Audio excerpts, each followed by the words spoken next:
Hey everyone, at the end of the month is my 9 years on testosterone, so I thought I'd make a video talking about 5 things I didn't expect to happen before I transitioned. I hope you enjoy it.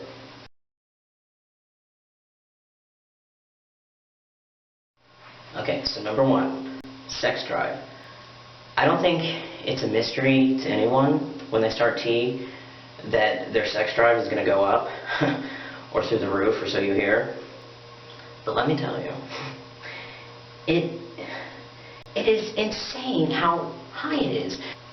Also, a little confession or tidbit of info, I never had an orgasm before I started T. Partly due to dysphoria, partly due to just not, I don't know, just never had one. So, didn't have an orgasm until I started T. Since I never had an orgasm before I started testosterone, I can't compare the orgasm pre-T and post-T, but I can compare the sex drive. And I was very sexually active before I started testosterone. I just never experienced an orgasm myself. I was always the giver. I had only dated women. Actually, that's not true. I had dated guys in the past, but we didn't do anything sexual. So with women, I was, giving and whatnot. I wouldn't let them touch me, but I definitely got pleasure out of giving my partner pleasure. So I had a sex drive. I had a desire to have sex. There was a sex drive. Maybe it was like 20-30%. Now it's 500%. When I first started, maybe even the first year or two, I probably had to jack off 2 to 4 times a day. I mean, it's terrible. I was discussing with a female friend the other day, and I was saying it's a biological need, like being hungry or thirsty or having to pee. The horniness is insane. The amount of boners I was getting when I first started T, it was just like, oh my god, this is overwhelming. It definitely made me feel for men more. I could definitely understand what they go through, especially since not having the trans experience, to know things are a little different, so always having testosterone. I can't even imagine, it just rules your life. I'm glad I'm trans and have that checkpoint, like, okay, now back off. It's not just about sex when you're with a girl. I've had that to check me, and it just surprised me just how horny I am, like all the time. I don't think any woman could ever know how terrible it is. I can definitely sympathize with dudes now. I used to think, oh, they're just all horny and blah, blah, blah, they think about sex. It's like, what? This is happening to me? My self-identifying feminine self is only thinking about sex? It was just crazy. I definitely didn't expect that. It has evened out. I've been on T almost 9 years now, so it's evened out. I'm able to delay it longer. Definitely don't get the random boners all the time, which helps. Yeah, sex drive through the roof. I knew it was coming. I mean, it's one of the main things you hear. I just didn't think it would be like that. It's kind of like they tell you you're going to get super hungry when you first start T. Like, my appetite increased so much when I was first going through puberty. It's just like that. It's just a biological need. It can take over your life. Balance is good.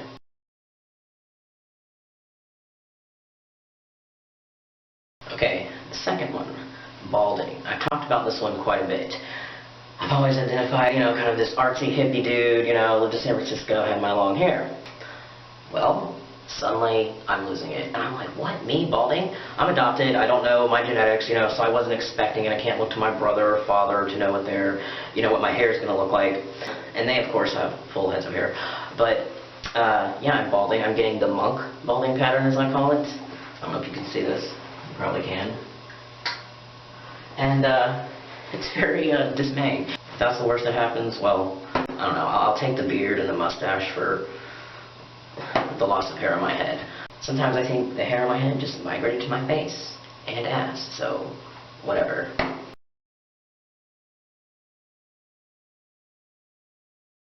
So the third one, family and friends. When I first started transitioning, it seemed like the dark ages of transition. I'm sure people who transitioned in the 70s, that sounds like a silly statement. I was talking to someone recently, and she's like, oh my gosh, you started transitioning in 2004, 2005? I went, yeah. And she's like, that was the dark ages. And I was like, well, yeah, I mean, I was one of the first people on YouTube. People remember back to the LiveJournal days. It's even still now hard to find information in some places. And so I never really knew about transition until I stumbled across the FTM community one day on LiveJournal. I've been aware of my gender feelings since forever. I knew I was supposed to be a boy, but I didn't necessarily have a way to put that. I always knew I liked girls. I was like, well, maybe I'm a lesbian. That didn't feel right. But basically, I knew I felt like a boy or should have been born a boy, just didn't have the word transgender for those feelings that I had. But something that really got me thinking was when Boys Don't Cry came out. I was about a junior in high school, And those feelings of, at the time, liking girls, like I just like girls, and I went to a conservative Catholic high school and wore a skirt every day, which was terrible. And obviously being a lesbian back in like 2001 was not cool, especially in the South. I got a lot of crap for it. I was bullied for it. All kinds of rumors about me being expelled for being lesbian, which is not true. And I knew my family was having a hard time with me being gay or liking girls, and they're Arabic, it was just a lot. So I was ashamed of that stuff. I was ashamed to tell my friends. I eventually told my friends and they were cool. Came out to my parents, and by about 16, they were okay. I think they eventually thought I would marry a man, which I still might, which is funny. But when I hit them with the gender thing at about 20, 10 years ago, I was so ashamed to even tell them and to tell friends. When I came out, it was easier to come out as liking girls, but the whole gender feelings, feeling like a boy and, oh my gosh, I want to be her boyfriend and not the girlfriend. After seeing Boys Don't Cry, I thought I'd have to move away and never talk to anyone again. And to my surprise, my very pleasant surprise, all of my family is cool. All of my friends are amazing. I have people I went to high school with that we weren't on great terms, but they've come back into my life, either seeing my videos or on Facebook, and they've all just been so positive and amazing. And it's nothing I would expect. I really thought I would have to cut off all ties, basically go into the witness protection program and leave, and not ever talk to my mom again, and not ever see Nana again. That's not how it was, and that's beautiful. To all my family and friends that accept me, for me, thank you, because it's just something I never thought was going to happen. I just thought, like, they're never going to want to talk to me. They're going to think I'm a freak. What are they going to say? Oh my God, she's transsexual. No, instead they're like, you're a fabulous girl, and that's awesome. So, I don't know, I'm lucky. There's still a few family members that are kind of iffy, but in the end, they're all awesome, and they've come around. They see it's better. It's just a beautiful thing. So, anyone from my past, thank you for still being here. And everyone that I've met through YouTube. These friends are awesome too. But I didn't expect the people from my past to be so just accepting and loving, So it's great. It's a beautiful thing. Sorry to get a little emotional.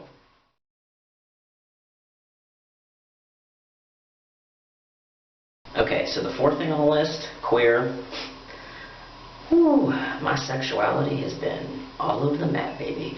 So I started out thinking I was going to be this like heteronormative, I don't even know, binary, like stealth guy that only dated women. I mean, I've always liked women. I knew I was always sexually and romantically and emotionally and physically attracted to women from the time I was 12. Funny story, the internet's just coming to fruition, as a child. Like, I remember I was in 9th grade when AOL came out. I had a little crush on Kirsten Dunst, and my mom told me if I kept looking up pictures of her, I would be banned from the internet because it was for education, not actresses. So I was like, all right. So from the time I was 12, I knew I liked women. I've always known that. I think I've always been attracted to men as well, but more emotionally. But I also wasn't in a place, growing up in South Carolina and Florida, where you saw a lot of gay people, and you didn't see a lot of different types of masculinity. You saw jocks, and you just saw more stereotypical masculine dudes. And that's not what you see in San Francisco and Portland and whatnot. And when I moved to San Francisco, that is when I really discovered how queer I was. Because suddenly I was in a city, whereas, the gay and trans mecca, but where gay men outnumber straight men, and we're in the majority, and it's amazing to be queer there, and you can really let your freak flag fly. Even if you're not queer, everyone in that city is queer, regardless of their sexual orientation, and you can be heterosexual in your attraction and still be queer. I know plenty of heterosexual people that are far more queer than some gay people I know.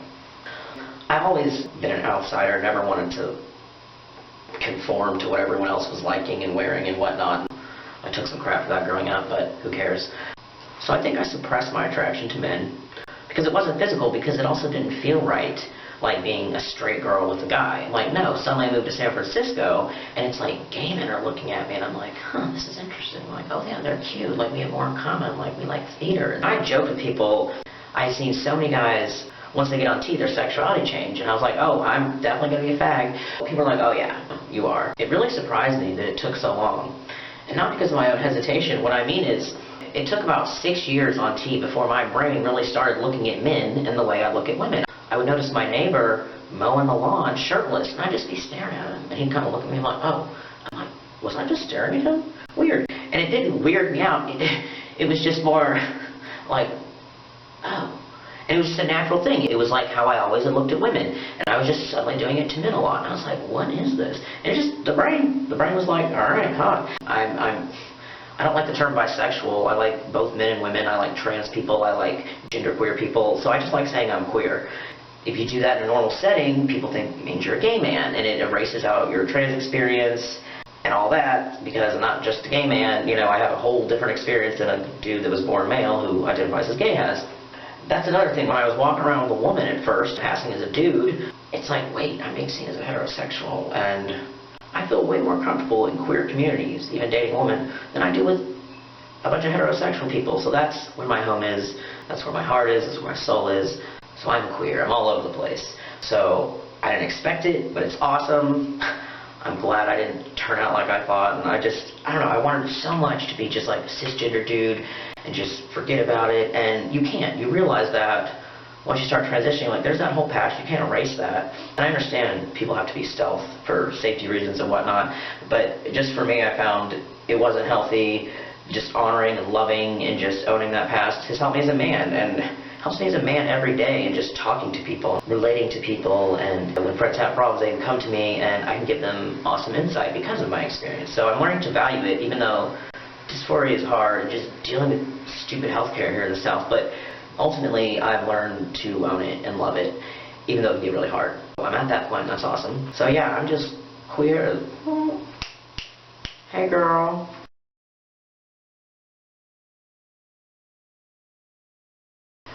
The fifth and final one is privilege. I assumed I would be treated differently as a man than as a woman. I was right. Shockingly, disgustingly right.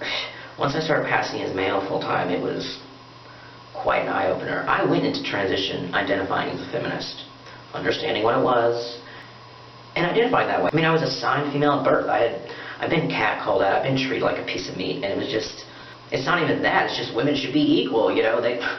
Whatever, let's not get into the feminism thing. So basically, but my politics were there. I went into this already identified as feminist.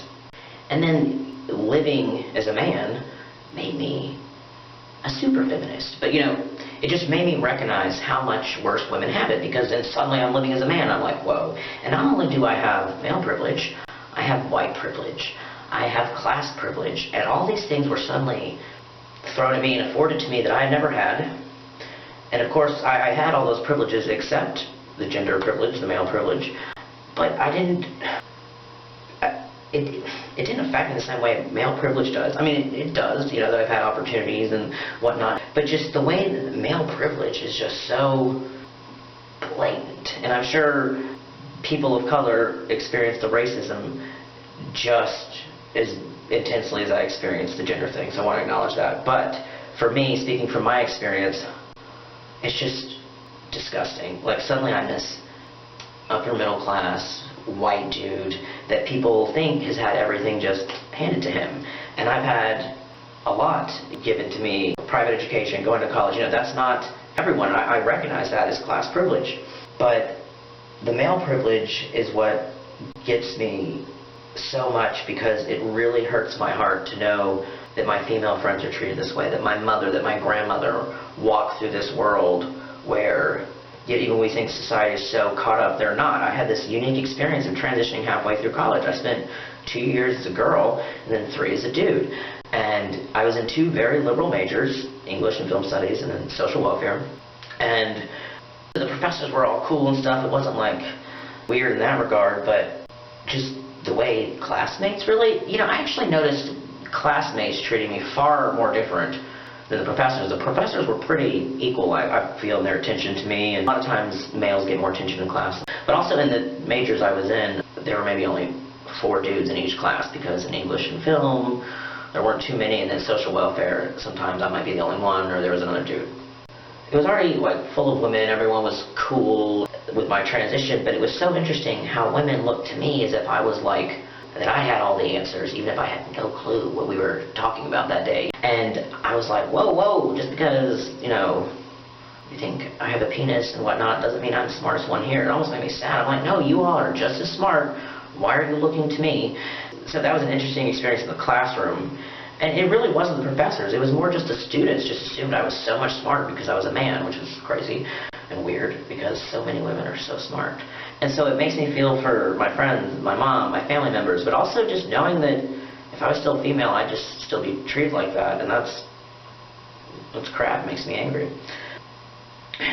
The male privilege is just, I don't know, it's shocking the amount of privilege males still get, and they don't even know. They don't even know. Like, it really gets to me sometimes. So I try my best not to take up space where a woman, can be occupying, and just try to check myself and realize how safely I move through the world now, and just to be aware of that, and check myself. I recall another time out of the classroom, just went to Subway to get a couple subs with 2 female friends. I let them go in line ahead of me. And the woman behind the counter was absolutely rude to them. She, what do you want, blah, blah. And she could see that we were all in there together. And then when I come up to the counter, she's like, hey, sweetie, how you doing today? What do you want on your sandwich? And I was like, whoa. And I said very nicely, I'm doing great, how are you? But you just treated my 2 friends here so curtly, and you were so warm to me. And I was just kind of wondering why that was, and she just was kind of taken aback, and she said she was sorry, she's having a bad day. But I just was like, whoa, I can't not say something. Like, they just felt so bad. They're looking at me like getting this like treatment, and most dudes would love it, when they're like, hey sweetie, blah, blah, blah. And it's like, what? And you just were like so rude to my friends. Like, be rude to me too. Like, you're having a bad day, you're having a bad day with everyone in line. I mean, I know that's just an anecdote, but it's just like, what? So it makes me mad. Okay, a little bonus one. Sweat. I knew I was going to sweat more, I think, but not like I do. Living in Florida in the summer, I can change my shirt 5 times in a day. If I go work out with my heavy bag for a little bit, for even just 20 minutes, I will be soaked in sweat. It is gross, and it's smelly. I smell so much more. It's just, ugh. I was talking to someone recently, and he was just like, dude, I sweat so much now. I'm like, I know. Gross. But, okay, so another bonus one just to make it 7, because it's my favorite number. Facial hair. I didn't think I would have good facial hair. I didn't really think about it, or I couldn't imagine what I would look like with facial hair. But I'm glad. I like mustache, I like my beard. Yeah, so these are all things I didn't expect, but they happened. So hope you enjoyed it. Take care, everyone.